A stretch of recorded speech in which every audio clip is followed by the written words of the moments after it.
우리는 지난 시간을 통해서 바울 사도가 아직 한 번도 본 적이 없는 로마 사람들에게 편지를 보낼 수 있는 근거는 바울 사도나 또 로마에 있어서 예수 그리스도를 믿어 성도가 된 사람들이나 다 하나님의 부르심을 받아서 서로가 관계가 맺어졌기 때문에 비록 여러 곳에서 바울 사도가 진정한 사도가 맞느냐 하는 그런 시비를 당했다 할지라도 바울 사도를 사도로 부르신 이도 하나님이시고 로마 교회의 성도들을 성도로 부르신 이도 하나님이기 때문에 내가 너희에게 이런 편지를 보내는 것이다. 그런 이야기를 했었습니다. 특별히 6절 말씀을 보면 또 하나의 부르심의 속성을 바울 사도가 얘기했다 그랬는데 6절을 보면 너희도 그들 중에서, 이 그들은 5절에서 얘기하는 모든 이방인들이겠죠. 그 이방인들 중에서 예수 그리스도의 것으로 부르심을 받았다.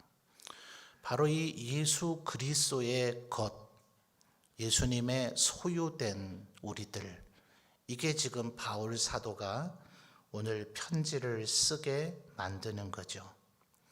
우리는 왜 예수님의 것인가?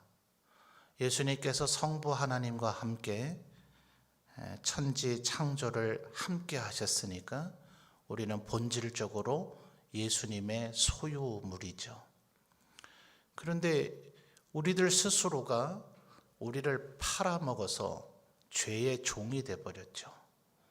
자, 유대 사회에서는 이것이 흔하게 일어났어요. 우리나라나 여러 사회에서도 전혀 없는 일은 아닌데 사람이 살다 보면 요즘도 사실 누군가에게 돈을 빌린다, 대출한다, TV에 보니 소위 제2금융권이라 그럽니까? 돈 빌려가라고 전화만 하면 바로 통장에 입금해 준다고. 모르겠어요. 잘못 빌리면 큰일 난다 그러더만요. 지금이나 고대나 돈 빌린다는 것 자체가 쉽지를 않죠. 먹고 살기 어려우면 어떻게 돼요? 결국은 자기 자신을 팔아서라도 돈을 마련하는 상황이 벌어집니다. 그 이전에 자식들을 종으로 팔아먹는 일은 허다했고요. 경우에 따라서는 자기 아내를 종으로 팔아먹는 이도 있었고, 그도 저도 안 되면 이유야 천차만별이겠지만요, 결국은 자기 자신까지도 종으로 팔아서. 그러나 우리 사회에서 익숙하게 조선시대까지 있었던 종으로 태어난 자의 자식은 무조건 종이 되는 그런 신분의 개념은 아니었어요. 서양의 사회는 때때로 그런 신분적 사회가 됐을 때도 있었고, 그렇지 않고 일종의 계약 기간으로, 특별히 하나님께서 주신 구약의 율법이 그러하죠. 6년간 부리고 나서 7년대 안식년이 되면 그들을 풀어줘야 된다. 이것이 일종의 말하자면 돈을 갚지 못함으로 오늘날에는 금융범죄를 저지르면 일종의 노역이라 그러잖아요. 징역의 유사한 형태로 강제 노동을 통해서 그 돈을 갚아나가는 형벌을 갖게 하죠. 그러니까 고대의 종이 되는 것은 그와 유사한 개념입니다. 그러니까 죄의 종이 됐다 하는 것은 죄를 지음으로써 사단에게 죄인이 되어서 죄 삭슬, 그 죄 값을 우리가 갚고 해결해내지 못하기 때문에 자동적으로 우리가 죄의 종이 된 겁니다. 우리가 그걸 갚을 수 있었으면 좋겠지만 우리 힘으로는 갚아낼 능력이 없으니 예수 그리스도께서 우리를 대신해서 죽으심으로, 그래서 대신 빚을 갚는다, 속량한다 그러죠. 그래서 대속. 그래서 예수 그리스도께서 십자가에 달려 돌아가실 때에 십자가 위에서 하셨던 7마디의 중요한 말씀 가운데 다 이루었다 하는 말은 테텔레스타이라고 하는 경제적 용어다. 돈을 다 갚았다. 이제 그런 의미다 하는 거죠. 그래서 태초의 창조의 한 주체로서 성부 하나님과 함께 우리를 만드셨기 때문에 애초에 우리가 주님의 것인데, 또다시 주님의 십자가의 보혈의 값으로 우리를 사단에게서, 죄에게서 다시 사들이셨으니까 우리는 완전히 이제 주님의 것이죠. 바로 이것이 바울 사도가 자기가 어떠한 존재이냐 하는 것을 느끼는 정체성의 원인입니다. 나는 예수 그리스도의 것이다. 그렇기 때문에 1절에서 다시 보시면 하나님께서 그에게 맡기신 사명으로는 사도로 부르심을 받았지만 동시에 나는 예수 그리스도의 소유물, 그의 것이기 때문에 나는 언제나 종에 불과하다. 그러니까 종으로 부르심을 받았다. 또한 이렇게 여기고 있다고 봐도 무방합니다. 자, 이런 바울 사도의 자기 인식, 나는 예수님의 것이다. 그렇기 때문에 14절에 하반절에 이런 표현을 하죠. 헬라인이나 야만인이나 지혜 있는 자나 어리석은 자에게 다 내가 뭐예요? 빚진 자다. 그러니까 이 빚, 이게 바로 복음이죠. 예수님께서 우리를 대신해서 죽으셨고, 그것을 지난 시간에 살펴본 3절과 4절에서 설명해 주고 있죠. 2절에서부터 연결이 되고 있는데, 이 복음은 이렇게 얘기하잖아요. 그 복음이 도대체 뭐냐? 복음에 대해서 수많은 사람들이 이러고 저러고 정의도 많이 내리고 복음의 이런 측면 저런 측면을 강조하지만, 바울 사도는 지금 본문 가운데서 복음의 문제를 분명히 얘기하잖아요. 이 복음은 4절 하반절에 곧 여기까지 연결이 되는 거예요. 그 앞에 어쩌고 저쩌고 여러 가지 설명을 했는데 곧이라고 하는 말은 2절에서부터 4절 중반절까지의 내용과 그 뒤에 우리 주 예수 그리스도란 말이 같다는 얘기죠. 우리 구주 예수 그리스도가 어떤 분이신가를 2절에서부터 4절 상반절까지 설명을 한 겁니다. 그러니까 그 설명을 생략한다면 이 복음은 결국 뭐라는 거예요? 우리 구주 예수 그리스도신데, 굳이 설명한 것을 다시 리뷰를 해본다면 3절 하반절에 다윗의 혈통으로 나셨다. 혈통으로 그가 메시아이심이 드러났고, 4절에 성결의 영으로는 죽은 자들 가운데서 부활을 하시는 능력, 하나님 스스로의 그 능력으로서 그가 우리의 죄를 씻을 수 있는 분이심을 증명해 보이셨다는 거죠. 다윗의 후손 예수 그리스도, 하나님께서 예언하셨잖아요. 다윗에게 너의 후손의 왕위가 영원할 것이다. 내가 그에게서 한 의로운 왕을 세울 것이다. 이사야 선지자가 예언하죠. 어깨에는 정사를 메었고 평강의 왕이라, 영존하시는 자라, 또 보혜사라, 그렇게 불리워지게 될 것이다. 한 아이가 우리에게 낳게 될 것이다. 또 이사야 선지자가 처녀가 잉태하여 아이를 낳을 것이다. 이렇게 계속해서 예수님에 대해서 이야기를 이미 했었죠. 그러니까 예수님 자체가 바로 복음이신데, 왜 예수님이 복음이에요? 그분은 나시고 죽으시고 부활하셨기 때문에, 바로 이 나시고 죽으시고 부활하신 이것이 우리의 모든 죄를 씻어주시기 때문에, 그러니 우리는 6절에서 예수 그리스도의 것이 됐고, 바울 사도의 입장에서 볼 때는 빚진 자가 된 거죠. 그러니까 이게 지금 바울 사도로 하여금 이 로마인들을 향한 이 마음을 끊임없이 먹게 하는 거예요. 그러니까 복음이 바로 이거죠. 예수님께서 나의 소유자가 되셨다. 내가 예수님의 소유물이 됐다. 그래서 내가 예수님에게 빚을 졌다면 이제 그 빚을 갚아야죠. 바로 그 빚을 갚는 것까지가 복음이라는 거예요. 그래서 바울 사도가 지금 그 복음 때문에 9절 말씀을 보시면 끊임없이 이 로마인들을 향해서 하반절에 항상 내 기도에 쉬지 않고 너희를 말한다. 왜요? 그들에게로 가서 11절에 내가 너희를 보기를 간절히 원하는 것은 어떤 신령한 은사를 너희에게 나누어 주어서 너희를 견고하게 하고, 궁극적으로는 13절 하반절에 보시면 다른 이방인 중에서와 같이, 그 다음 무슨 말이 나옵니까? 열매를 맺게 하는 것. 그러니까 이게 지금 바울 사도가 생각할 때는 빚을 갚는 행위이고 이것이 곧 복음입니다. 그러니까 예수님의 복음, 예수님을 통해서 이루신 복음이 뭔가? 자, 다시 한번 정리를 해볼까요? 하나님께서 예수님을 보내셨죠.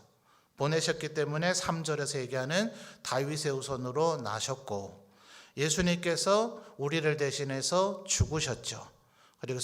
그리고 본인 예수님의 능력이라고도 볼 수 있겠지만 하나님께서 주신 능력으로 그는 부활하셨죠.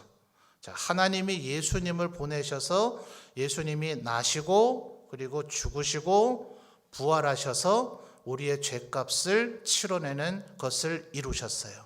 그러니까 이제 예수님이 바울 사도를 보내니까 바울 사도도 똑같이 누군가를 위해서 이미 태어났죠. 하나님에 의해서 성별되어져 창세전에 선택되어서 이미 태어났으니까 그가 끊임없이 죽는 이 사역을 감당해야 되죠. 그래서 바울 사도가 다른 서신서에서 나는 날마다 죽노라 이렇게 얘기하죠.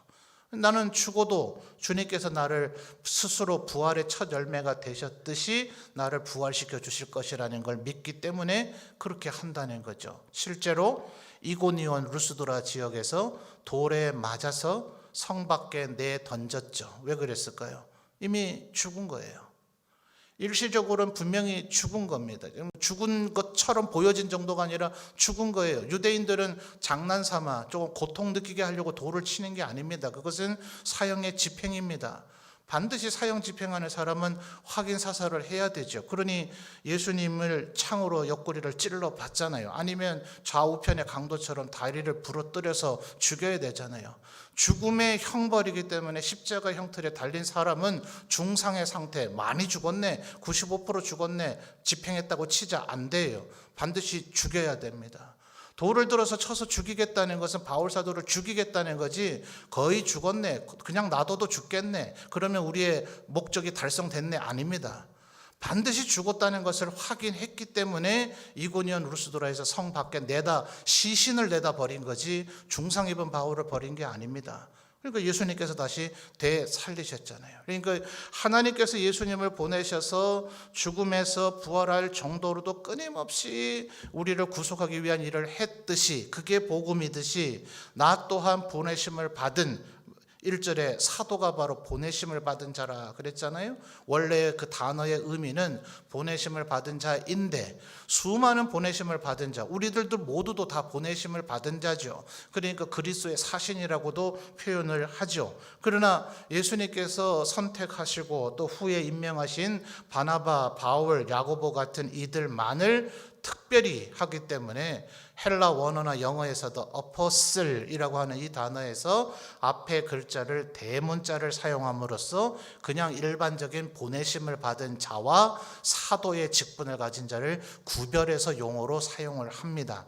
그러나 어쨌든 단어의 본질적인 의미는 보내심을 받은 자죠. 그러니까 예수님이 하나님으로 인해서 보내심을 받아서 우리를 되살리는 일을 했다면 그것의 혜택을 받아서 예수님의 소유물이 되고 예수님의 빚진 자가 된 우리들도 예수님처럼 똑같은 행동들을 해나갈 때 이것이 나에게 비로소 복음의 연장선상이 되는 거예요. 디모데 후서 2장 2절에서도 바울 사도가 디모데에게 하는 얘기가 마찬가지죠. 예수님에게서 바울 사도는 제자가 됐죠. 그러니까 사도가 됐죠. 그러니까 내가 너에게 가르친 것을 너는 충성된 사람들에게 가르쳐라. 그러면 그들이 또 다른 사람들을 가르칠 수 있을 것이다. 현대의 많은 대학가에 있었던 선교 단체들은 이런 것을 가리켜서 영적 재생산이다. 또 혹은 한 명이 2명 되고 2명이 4명 되고 8명 되고 16명 되는 거라서 영적 배가의 법칙이다. 혹은 가감승제라 그러잖아요. 곱하기의 방법, 그래서 승법의 원칙이다. 뭐 어떻게 표현하든지 간에 복음은 그냥 예수님이 나를 구원하셨다, 나를 사랑하셨다, 나에게 구원을 주셨다, 요것만이 아니라 하나님께서 예수님을 왜 보내셨는가? 예수님이 이 세상에 그럼 오셔서 무슨 일을 했는가? 그리고 이제는 나에게 걸고 있는 기대가 무엇인가? 라는 것을, 이 모든 것까지를 다 믿어서, 그래서 12절에 보시면 이는 곧 내가 너희 가운데서 11절에서 지금 바울 사도가 의도하고 계획하는 게 뭐라 그랬어요? 어떻게 하든지 너희를 만나가지고 신령한 은사가 너희에게 더 많아지게 되고 너희가 견고하게 되기를 바라는데, 그렇게 되면 12절에 이는 곧 내가 너희 가운데서 너희와 나의 뭐죠? 믿음이 바로 증가된단 말이에요.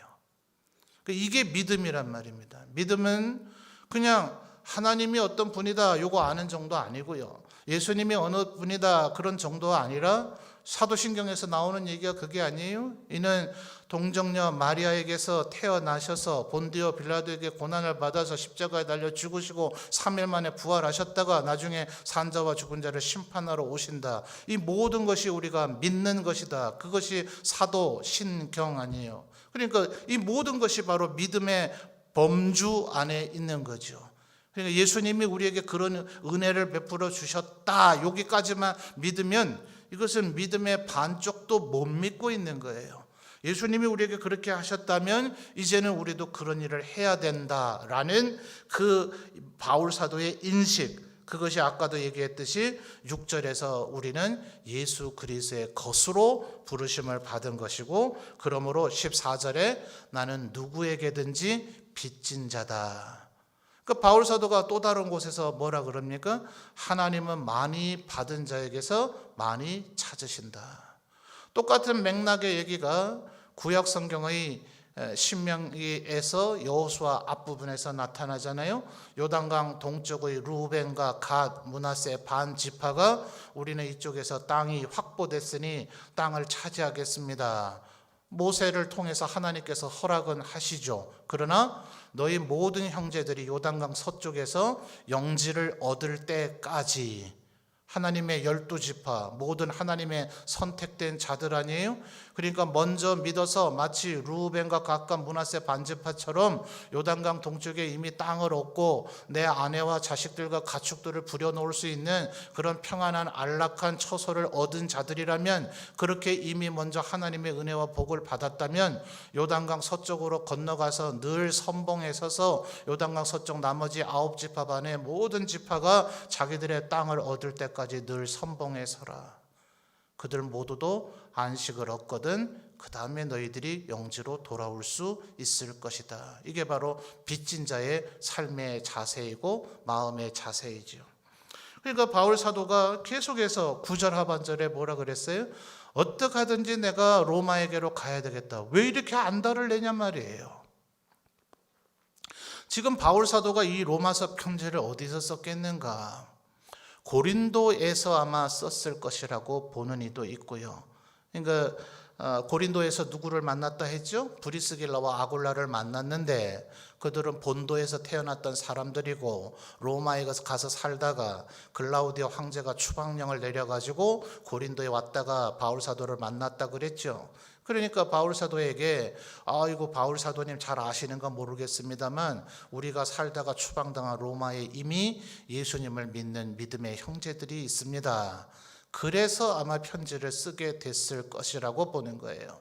그러니까 그 뒤에도 바울 사도가 18개월 고린도에 머물게 되고 그 뒤에 에베소에서 2년 3개월 머물게 되고 그리고 예루살렘에 올라갔다가 가이사랴에서 2년간 억류되면서 재판을 받게 되는 이런 세 개만 합쳐도 어떻게 돼요? 거의 6, 7년 넘는 세월 아니에요. 그 수많은 세월 동안 얼마나 해야 될 일이 많았습니까? 정말 하루같이 흘러가는 나날들이라서 9절에 다시 뭐라 얘기했다고요? 자, 9절 하반절을 보면 단어들을 한번 체크를 해보세요. 항상, 그 다음에요, 내 기도에 어떻게 하죠? 쉬지 않고, 그 다음에요, 너희를 말했다. 그러니까 이렇게 세 번이나 지금 강조할 정도로 바울 사도가 로마에 가기를 얼마나 원했는가. 예컨대 간혹 이럴 수 있어요. 선교사님들이 이제 파송을 받기 위해서 그 파송을 해주겠다는 교회에 부교역자 생활을 하고 나가는 분들도 있습니다.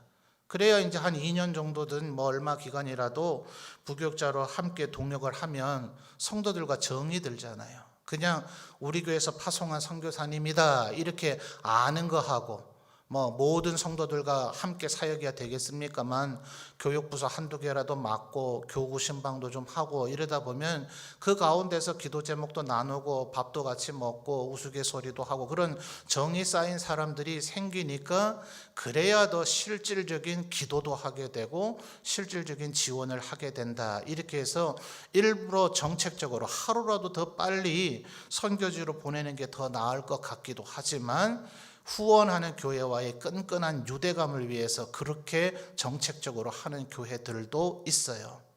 그러면 또 그런 선교 훈련을 하는 과정 가운데서 사실은 훈련을 하려면 GMS 쪽에다가 일정 부분 비용을 내야 됩니다.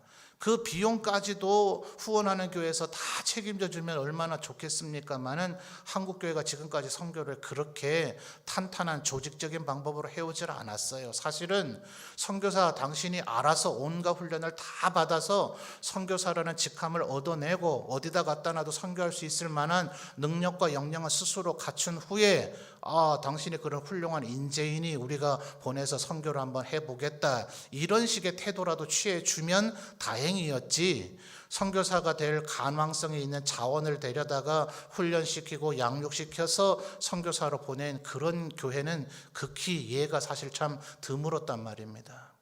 그러다 보니 선교사님들이 참 그 훈련 비용을 어디서 마련해내요. 그러다 보니까 교회 사역을 해서 그렇게 하는 분들도 있지만 모르겠습니다. 여러분 볼 때 우리 부교육자분들이나 제가 어떻게 보이는지 모르지만 교회 사역이라는 게 하도 해도 사실은 끝이 없어요. 우리 여성분들이 가정의 가사 노동이 그렇잖아요. 가끔 남편이 당신이 하는 게 뭐 있노, 하루 종일 잠자는 거 아니가 이러면 얼마나 섭섭해요. 해도 표는 안 나고 끝이 없는 게 가사 노동이듯이 목회라는 것도 마치 그와 같죠. 해도 끝이 없어요. 그러니 사실 선교사가 되기 위해서 선교 훈련을 받기 위해서 재정적인 부분을 어느 정도 충당하기 위해서 교회 사역을 한다, 거의 쉽지 않습니다. 그러다 보니 선교사님들이 간혹 다른 이제 직업을 가져서 돈을 벌어서 그렇게 훈련을 받는 이들도 있고, 그렇지 않으면 하여튼 교회 사역은 잘하지 못한 채 최대한 그냥 훈련을 단기간 내에 어떤 방법으로든 받아가지고 그렇게 나가는 경우도 간혹 있어요. 그러니까 이 바울 사도처럼 이렇게 다른 일은 오직 하지 않고 내가 예컨대 어느 나라 A라고 하는 나라에 나가야 되겠다, 그래서 최단기간 어떻게 하든지 모든 것을 다 전폐하고 훈련을 탁 해가지고 선교사로서 임명을 받고 GMS에서 임명받아야 되거든요. 그쪽에서 요한은 목회자가 되고 강도사 되고 목사 안수 받는 이런 교육 과정이 아닌 별도의 교육 과정이 있어요. 그거 안 받고 그냥 나가서 그냥 현장에서 오랜 사역을 했기 때문에 그래도 잘했든 못했든 어쨌든 현장에서 했으니 우리가 선교사로 인정을 해주자, 추인해주는 이런 경우도 있고, 물론 그분들이 계속 사역을 잘하는 이들도 있지만 결국은 훈련받지 않고 준비되지 않은 그릇이었기 때문에 수많은 문제를 일으켰던 선교사들도 있습니다. 반대로 철두철미한 여기서 훈련을 받아서 마치 우리 국내 목회자가 강도사 목사로 안수를 받듯이 선교사로서 임명을 받아서 나가는 분들도 있단 말이에요. 그런데 지금 바울 사도가 그런 형편이겠냐고요. 지금 제가 일부러 그런 설명을 드린 거예요. 지금 전자의 얘기처럼 지금 고린도 18개월, 에베소 23개월, 가이사랴 2년 등등 계속해서 얼마나 많은 일을 했어야 되는데 왜 이렇게 로마 가기를 그렇게 안달을 하냐고요. 본인 아니면 로마 갈 사람 없냐고요. 본인은 지금 고린도 사역하기도 얼마나 바빠요. 그 뒤에 지금 우리가 성경에서 고린도 전후서가 바울 13권의 서신서 중에 제일 길잖아요. 각각 떼어놔도. 그죠? 에베소서 같은 6장짜리가 아니에요. 빌립보서 같은 4장짜리도 아니고 로마서가 16장인데 고린도 전서도 16장, 고린도 후서 13장, 고린도 후서의 단어 수와 문장의 길이를 대비해 보면 로마서에서 절대 떨어지지 않아요. 그러니까 고린도 전후서를 각각 떼놔도 로마서 한 권보다 더 분량이 많다 해도 과언이 아닌데, 그 두 곳만이 있는 게 아니라 학자들이 연구를 해보니까 고린도전서에 언급된 표현을 보니까 최소 2개, 어쩌면 3개의 편지가 전해지진 않지만 편지를 더 보냈단 말이에요.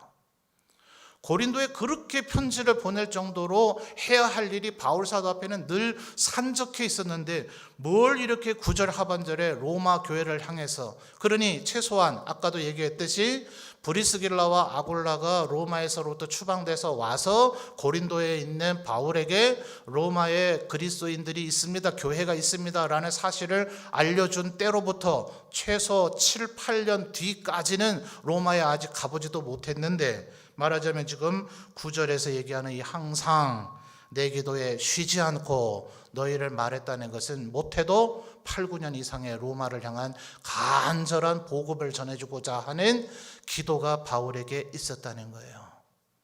왜요? 왜? 뭐 하려고요? 지금 할 일도 쎄삐렸는데 뭐 하려고 이렇게 로마를 향해서 이런 간절한 마음을 갖냐고요? 뭐 때문이라고요? 아까 몇 절이었어요? 14절 하반절에 뭐라고요? 내가 빚진 자다. 이제 바울 사도가 지금 예수님 앞에 어떤 마음을 갖고 있는지 여러분 느낌이 좀 오십니까? 나는 예수 그리스도의 것이다. 그분이 나를 종으로 삼으셨다. 그분이 나를 보내심을 받은 자 사도로 세우셨다. 그러므로 로마인들에게만 그렇게 얘기하는 게 아니죠. 14절 다시 한번 보실까요?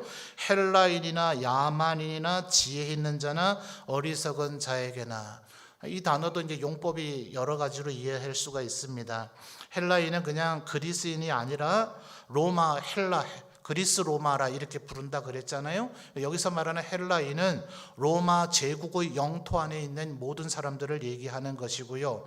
야만인은 그 밖의 범주에 있는, 결국 시저라고 하는 로마의 그 초대 황제가 되는 사람이 오늘날의 프랑스 영토의 주류가 되는 갈리아라고 하는 곳을 정복하긴 했지만 꽤 오랜 세월 그곳은 그냥 야만인의 영역으로 버려져 있었죠. 게르만족이 살고 있는 게르마니아라고 불려지던 오늘날의 독일의 영토나 북유럽에 해당되는 프랑스와 독일 영역은 그냥 야만인들의 영역으로 불려졌었어요. 지금 14절에 두 번째 나오는 단어인 야만인은 그들 지역을 표현하는 표현입니다.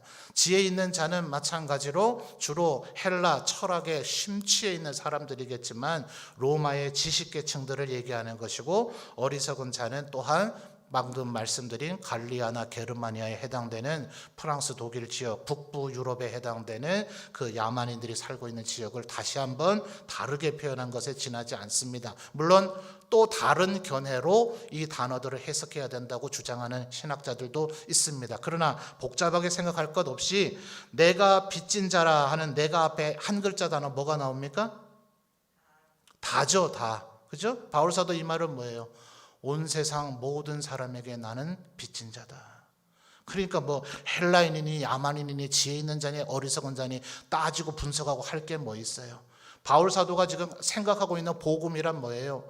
내가 예수 그리스도를 믿는 순간 나는 감당치 못할 은혜를 하나님으로부터 받았기 때문에 나는 아직 예수님을 모르는 모든 사람에게 나는 뭐라고요? 빚진 자다. 빚을 한번 져본 분 계십니까?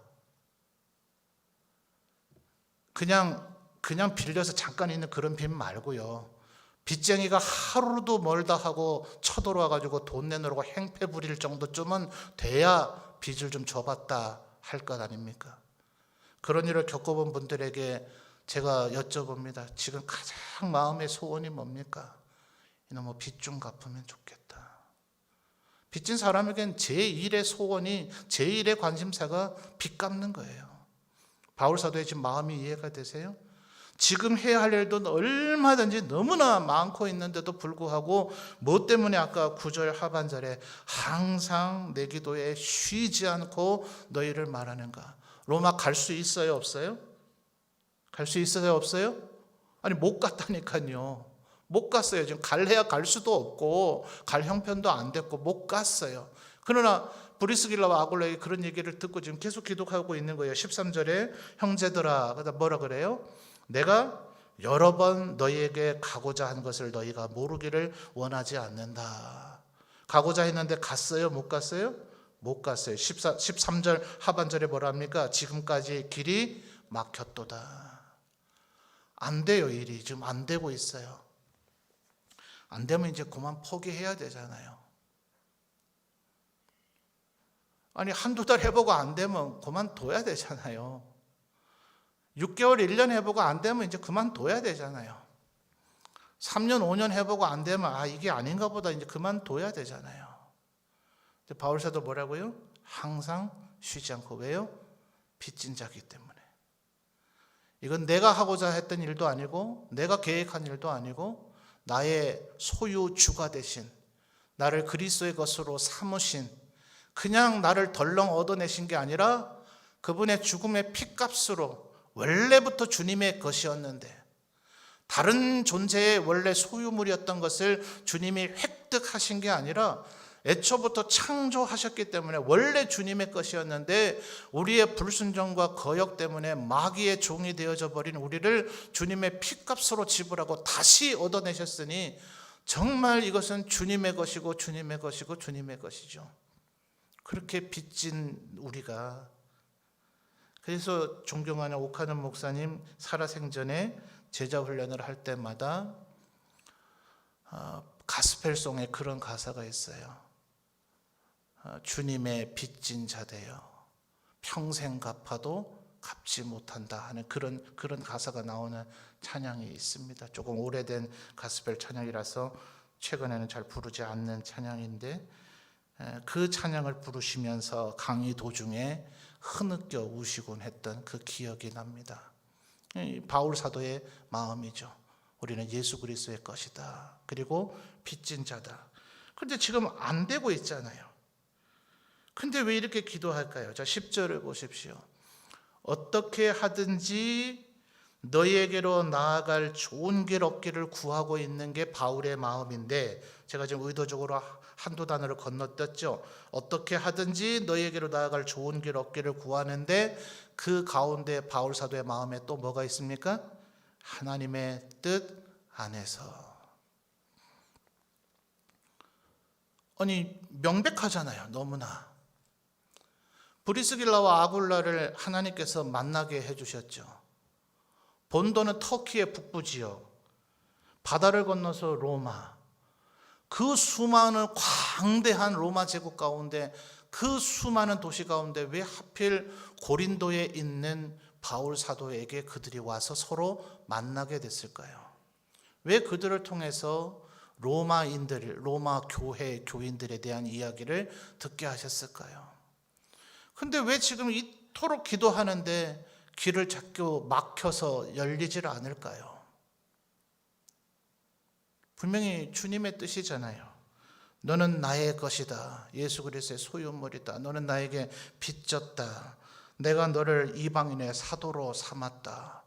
명백한 주님의 뜻이잖아요. 주님이 나에게 로마로 가라고 하시는구나. 로마인에게 복음을 전하라고 하시는구나. 그래서 그 마음에 순종해서 늘 기도도 하고 있는데 일은 안 돼요. 이쯤 되면 포기해야 되지 않아요? 이제 포기 안 해요. 언제나 이 부분을 우리가 좀 기억을 해야 됩니다. 무슨 일이 착착착 우리의 계획대로 뜻대로 되는 것만이 하나님의 뜻이 아니고, 오랜 세월 뭔가 안 되고 있는 것도 하나님의 뜻이라면 우리는 그 하나님의 뜻에 순종해야 됩니다. 그러나 바울 사도는 기도를 멈추질 않죠. 계속해서 기도합니다. 그리고 끝내 로마에 갔습니까? 안 갔습니까? 갔습니다. 로마에서 무려 바로 옆 페이지에 있네요.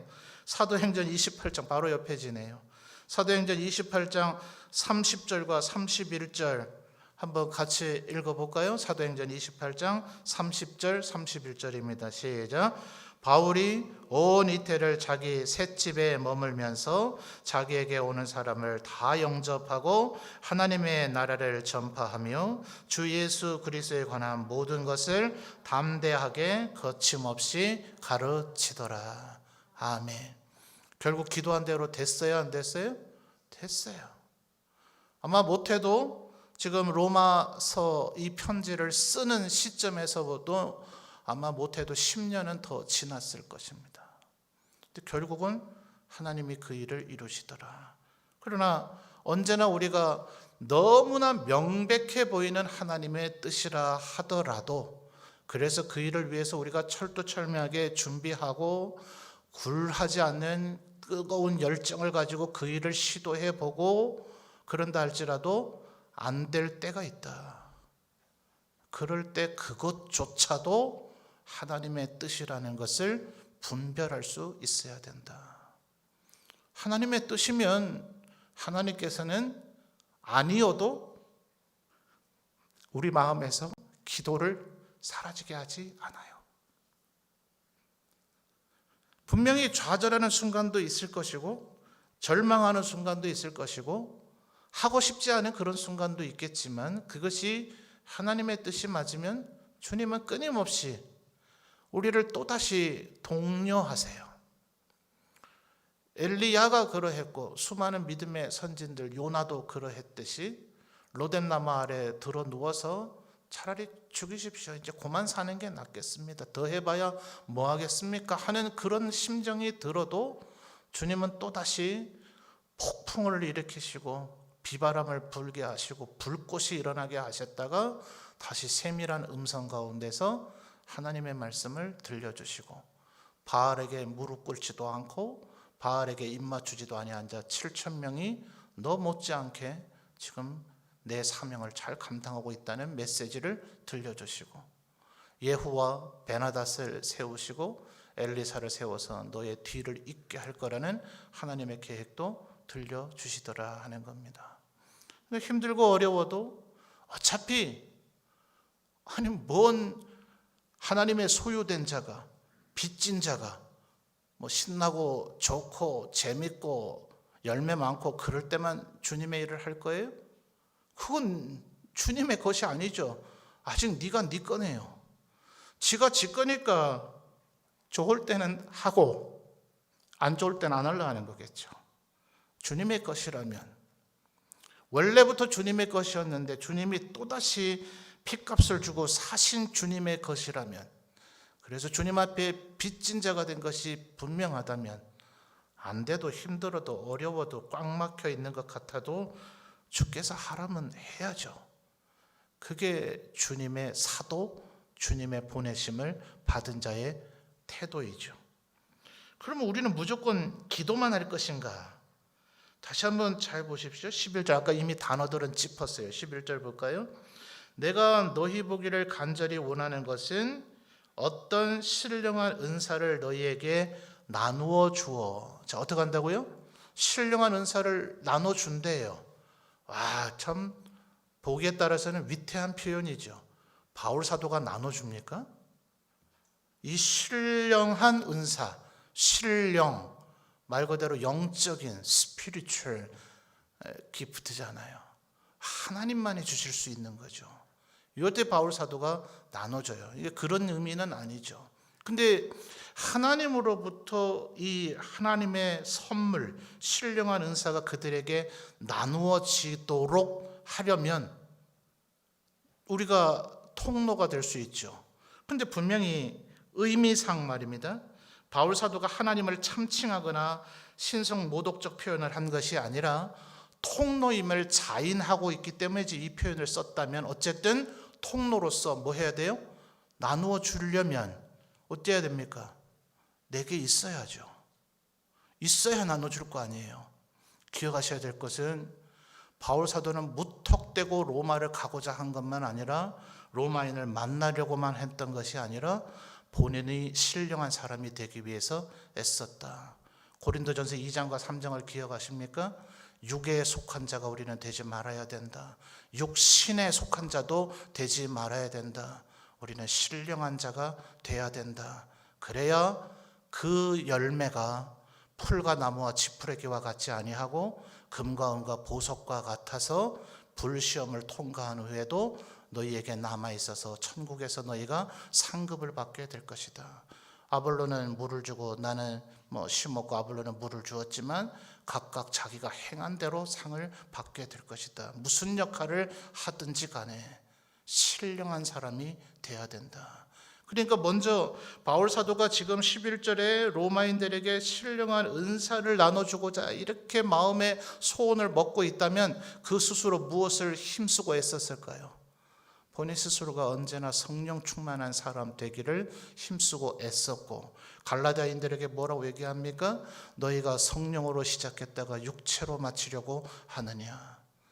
무릇 하나님의 사람은 성령의 사람이어야 된다. 늘 신령한 사람이 되기 위해서. 그래서 결국은 11절 하반절에 신령한 은사를 나눠주고자 하는 건 뭡니까? 로마인들이 그 어떤 상황에서도 흔들리지 아니하는 견고한 사람이 되기 위해서. 그래서 갈라디아서 마지막에서도 그러고 고린도전서 15장에서도 그러고 계속해서 뭐라 그럽니까? 선을 행하되 낙심하지 말지니 때가 이르면 거두리라. 너희가 항상 견실하여 더욱 주의 일에 힘쓰는 자들이 되라. 이는 너희 수고가 주 안에서 헛되지 않은 줄을 알미라. 끝까지 버텨내는 바로 그 불굴의 의지, 내 자아의 의지가 아니라 하나님께서 주시는 의지. 그러므로 야고보 사도도 말하기를 여러 가지 시험을 당하거든 부족하다 여겨지면 후히 주실 하나님께 구하라. 그가 반드시 주시리라. 이 모든 사도들이 일관되게 이 얘기를 하고 있는 거죠. 그러니까 바울 사도가 먼저 스스로가 그렇게 살아가면서 그것을 로마인들이 그렇게 살도록 하고자 하는 그 열망, 이거 자체가 뭐라고요? 이게 복음이라고요. 다른 사람을 향한 마음까지가 가야 복음이고, 결국 13절 하반절에 뭘 위해서 가고자 합니까? 신령한 은사를 나눠줘서 그들을 견고하게 해서, 견고하고 단단해지면 뭐 할 거예요? 13절 하반절에 뭐 합니까? 열매를 맺게 하려 합니다. 이 열매, 이 열매에 대해서는 돌아오는 주일 오전에 좀 여러분과 나눠보려고 합니다.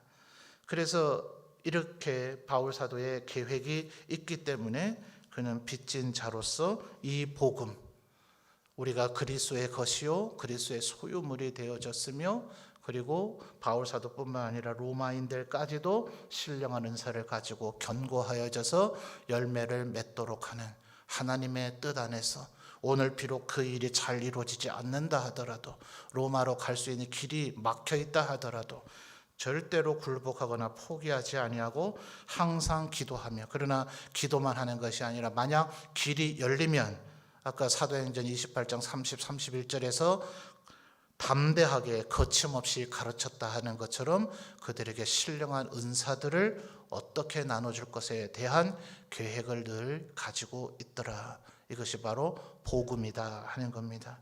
예수 그리스도의 복음이 우리 점천제일교회 모든 성도들에게도 충만하시기를 주님의 이름으로 축원합니다.